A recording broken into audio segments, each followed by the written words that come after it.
In 3, 2, and 1. A powerful Hurricane Florence will swept the people of South Carolina with an estimated high speed of 140 meters per hour. According to the Hurricane Center of Carolina, Hurricane Florence will possibly pass through the parts of Birmingham and Bahamas on Wednesday and Thursday. Governor of Maryland Larry Hogan declared a state of emergency to the whole ground of the city. This is RIPT1 reporting.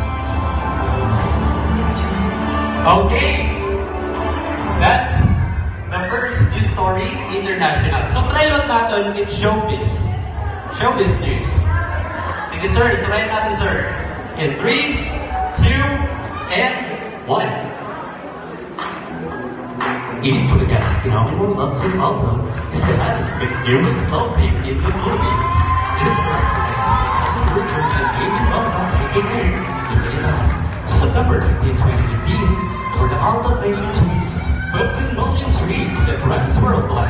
This is Cotton Requiem reporting for Power Radio. Okay, so amin